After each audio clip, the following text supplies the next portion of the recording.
Good morning. Welcome back to Hopper's Hot Rods. Are you kidding me? This thing it's like a big Matchbox car.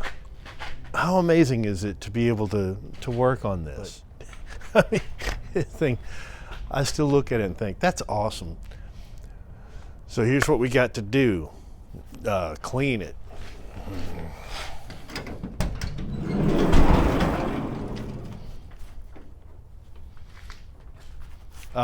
I'll move the camera, but it's full of stuff, I promise. We're going to clean it out. We're going to clean it up. We're going to clean it down. We're going to get it ready to go to Florida. We got a couple of parts in from the Mustang. And if we have time before we run to Florida, we'll do some stuff to that. But now we're shifting our focus over to the van. The coolant temperature sensor, well, everything that's on the list. I'll show it to you after the music, which I will cue now. Music, cue the music.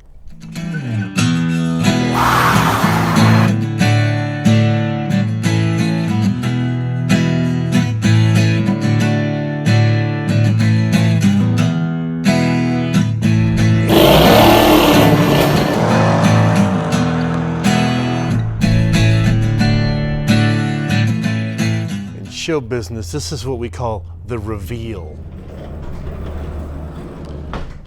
Yeah, it's full of junk. Well, it's not all junk. I mean, as I was organizing the shop, I didn't know where to put the jumper cables, so I just piled them all right here. These are parts for the van, but most of it's just cardboard boxes that need to be broken down. I don't want to fill up the dumpster with full boxes, so we'll get all this trash out of here. Take 22. We'll clean it up. We'll get all these boxes and stuff out of here, and then we'll prioritize the list. That's where we need to prioritize the list, because as much as I would rather just connect a subwoofer so this thing sounds great, we'll do the coolant temp sensor first, because if that was neglected, that could harm the engine. And then probably the wheel bearings would be the second most important thing, and double check the front suspension components. Then really the waterproofing would be the third thing, and it's probably the least fun and least satisfying thing to do, because it's such a minor leak, but it does leak, and we'll be leaving it parked in Florida. Anyhow, we'll prioritize the list and see how much we can knock out in this episode.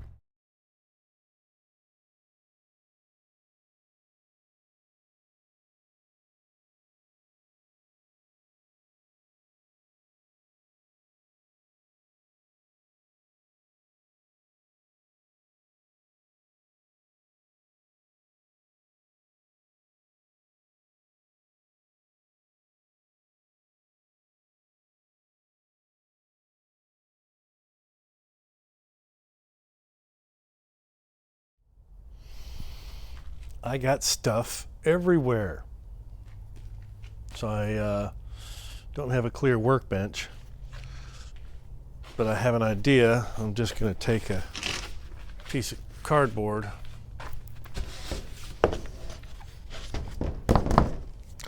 This will do for what we're trying to do.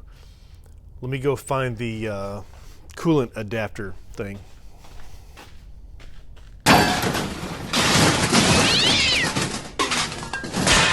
Got it.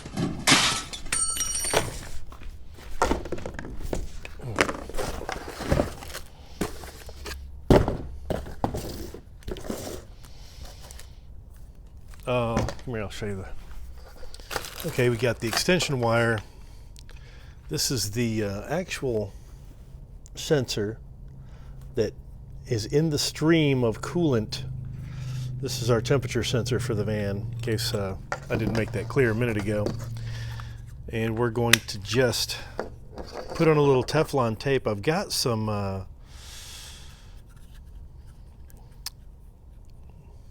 Teflon PTFE thread compound stuff, but I have no idea where it is. So this will do to protect our threads and seal them up.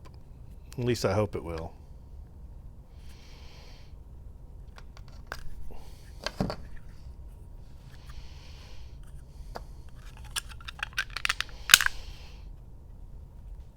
This is the mini monster tape. I like this stuff.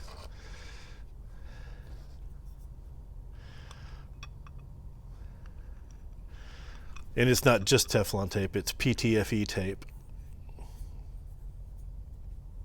What's the difference? Don't know. But there must be a difference, right?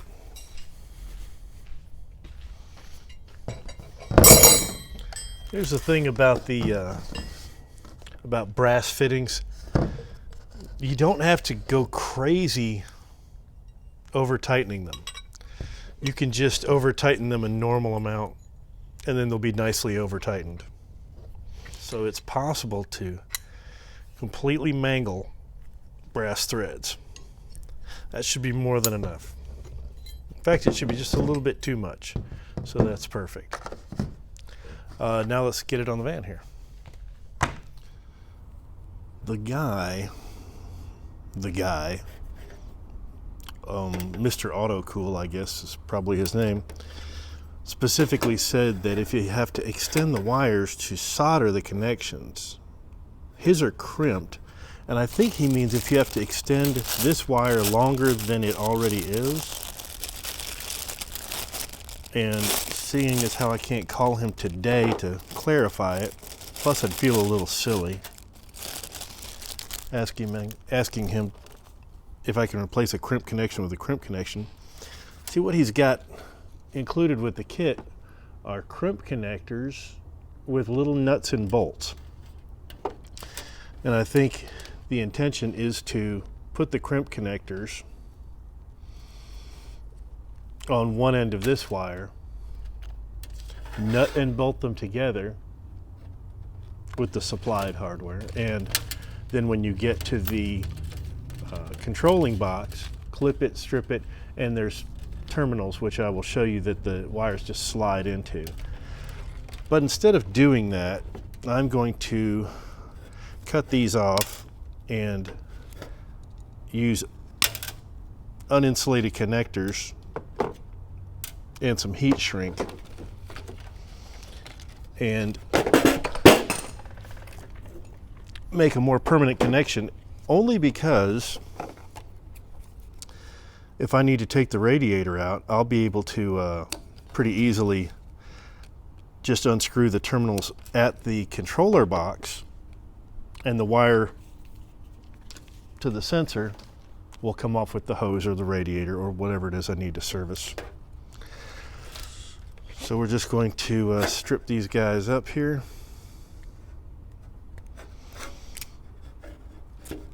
So I'm not going to tin them, I'm not going to solder them, I'm just going to clamp them, crimp them.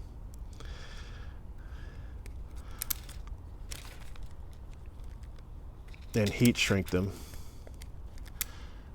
And if it doesn't give us a really good accurate reading, well, we will deal with that then.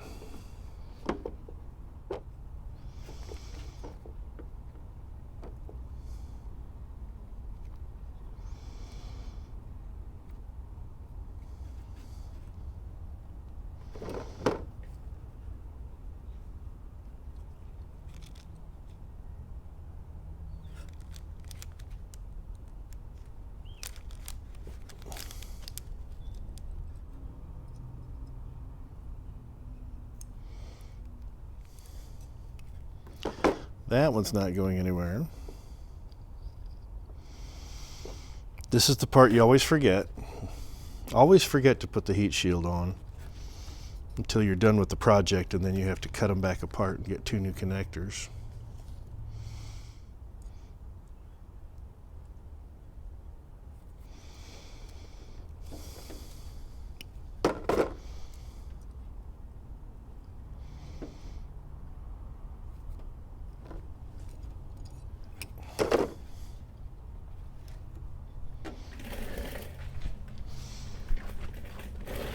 I have no idea why this lighter is continually lit, but look how nice that works out for me.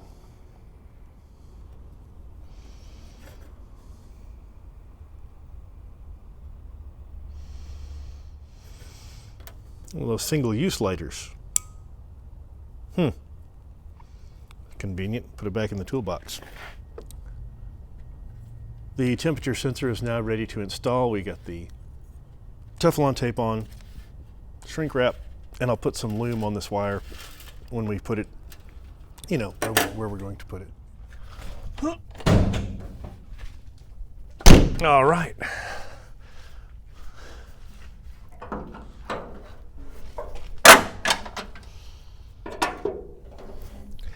Let me see if I can bring you in here and show you where we're going to be installing this. It's right, well, that's not showing you anything, is it?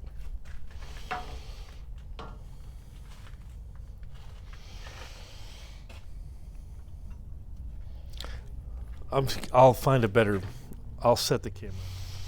It's just occurring to me that since the place we're installing the coolant temperature sensor is halfway down the radiator, when I take those hose clamps off, there's going to be a lot of coolant dumping out. So let's take this thing outside to take it apart.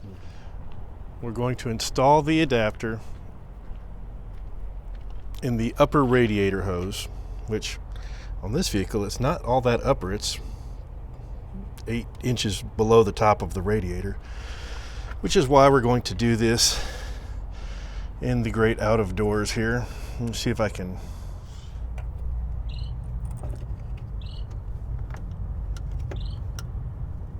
I'm sorry if I'm right in your face. I'm trying to be able to get the ratchet on the hose clamp.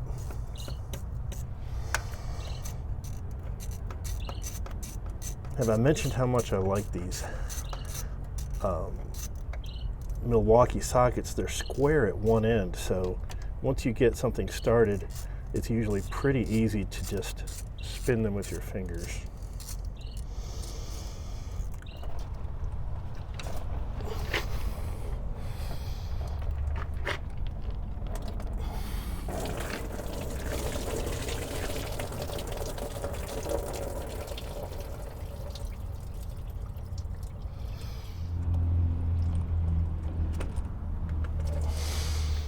Very good. Now we can install the, well, hopefully we can install the adapter here.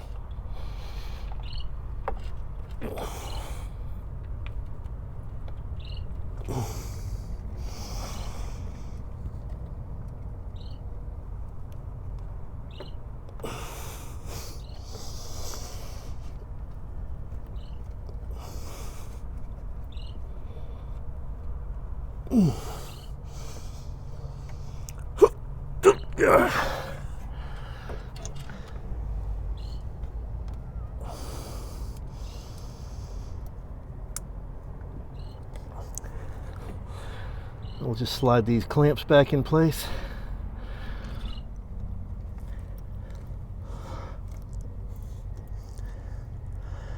I wonder if there are YouTube channels where people just breathe heavily not being able to complete a project, because I'd be a natural for that one.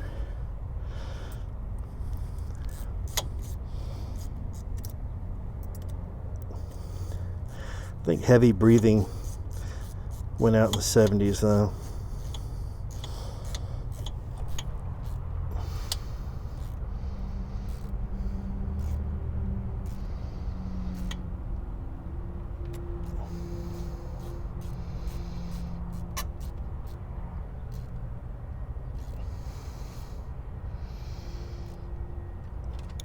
Okay, the rest of this project is just wiring, and we can do that indoors out of the blazing noonday sun.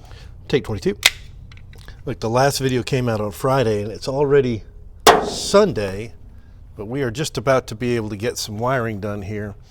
I was going to put this in some wire loom, but I'm not organized yet and I don't know where my loom is. So we're just going to, and it's not a complicated run, it's just going to run along the top of the radiator with this wire.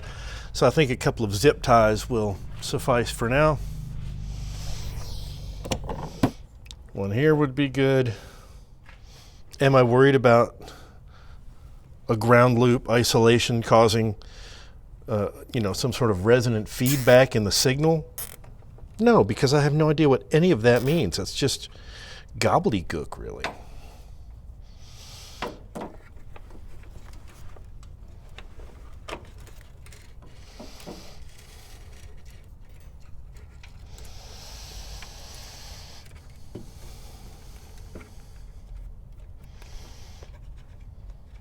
We'll leave a bit of slack underneath it there. I think that'll be fine.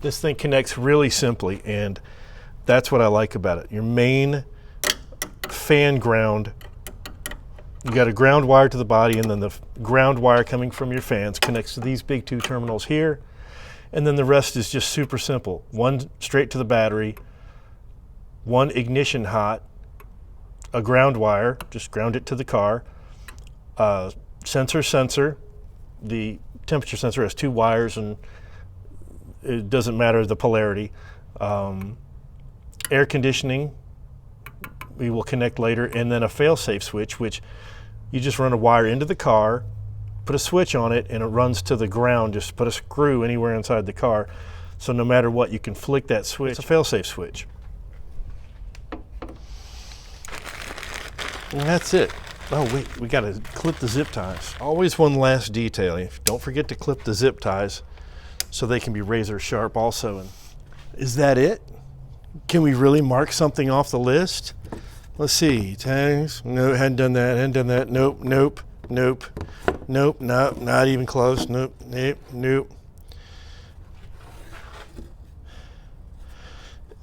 wasn't even on the list. We're gonna put it on the list. Okay, we can mark this off the list. We've done everything. We've stripped the wires, we've crimped them, we've heat shrunk them, zip tied them, clipped the zip ties. So now we can, no, we got to top off the engine coolant before we can see how much of it we'll get on the shop floor.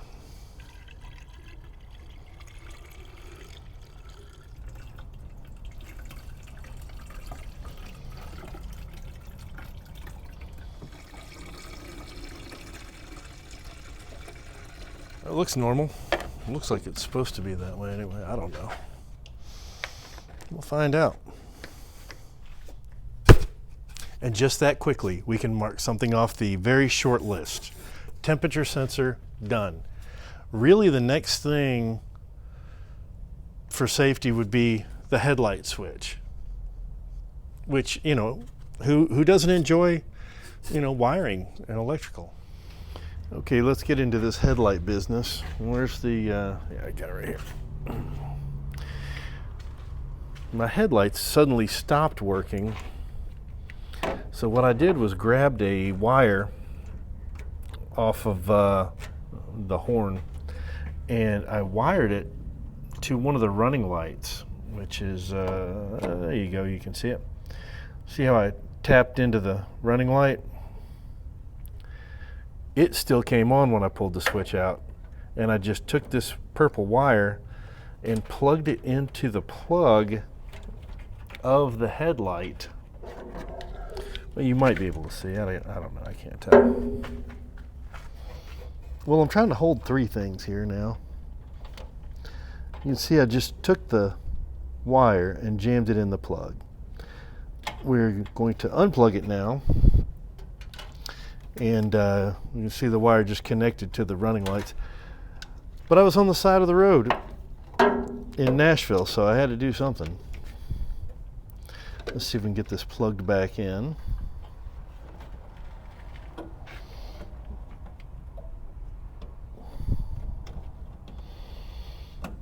Okay.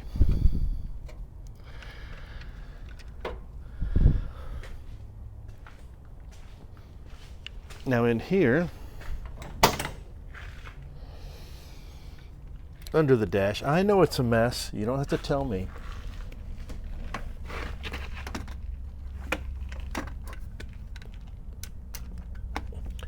Under the dash, this is the high beam switch, and it doesn't click, but you can see the thing that moves is right here. That's going to be our switch, and it's gone bad, so I'm going to take it out and we'll replace it. And it looks like there's a, you just unplug it and unscrew it, and we will let's see if we can unplug it now.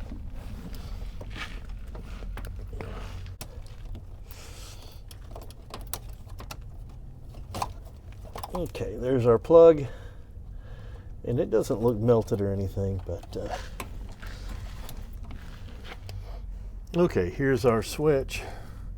And for this project, we'll be using a 15 millimeter and a, what is this one? 13 millimeter. And I'll be using my handy dandy impact to zip these off real quick like.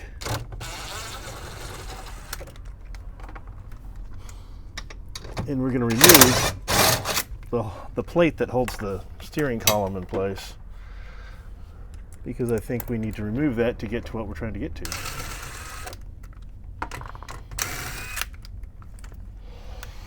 Yes, you can do this with a regular wrench in almost the same amount of time, but I have this handy, so I got it.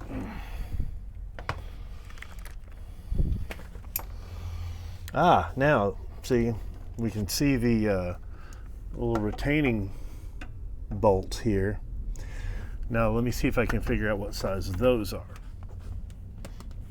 You know there's some guy out there who's yelling, "It's a 10 millimeter, stupid." Or an 8, I think it's an 8. But whatever it is, I've got it right here, I think. Once I get it loose, I'll be able to use this wonderful little socket to spin that one out. We are 50% of the way through with this. Okay, we are 42% of the way through with this.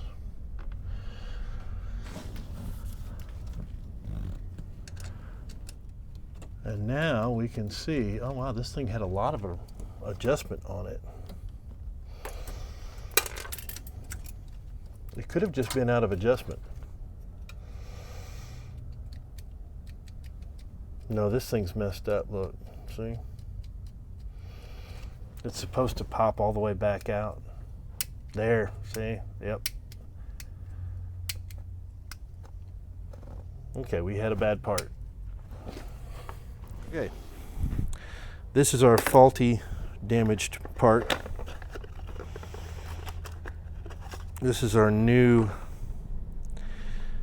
nicer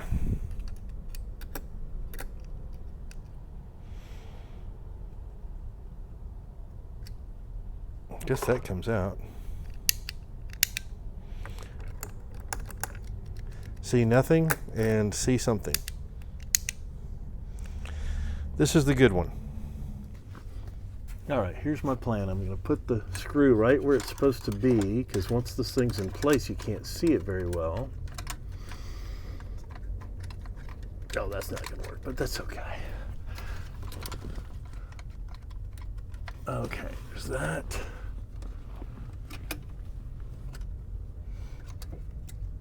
Line that slot up with that, and it falls right into place, right? Okay, we've tested the part. Throw away the packaging. This is part of another part we need to put away. 15/8 wrench.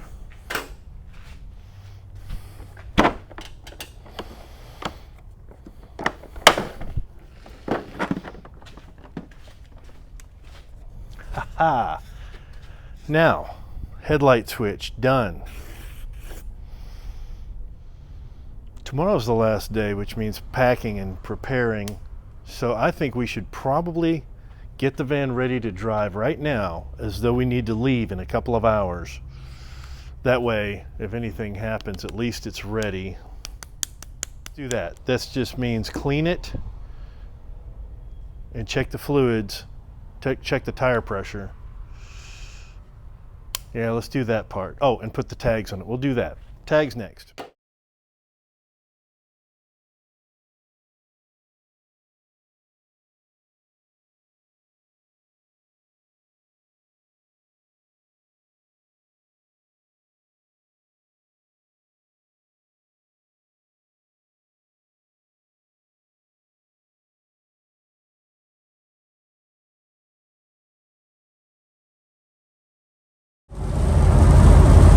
Great idea to wash the van. That was really worth your time.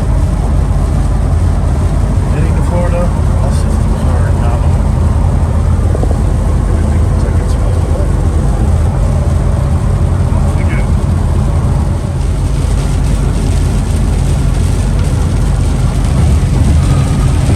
Sunny Florida.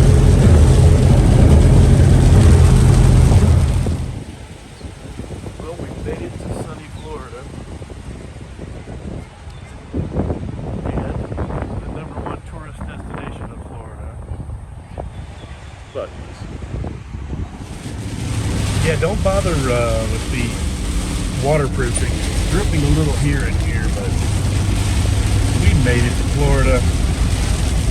We're right in the middle of the state. There's a cow.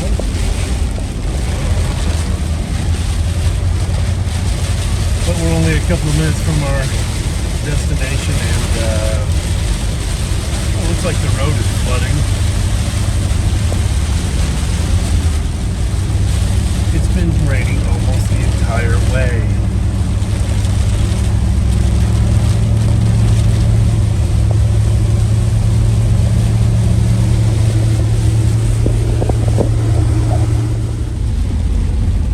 I'm not sure if you can see it, but there's a gaggle of Floridian waterfowl. Just take your time, no hurry.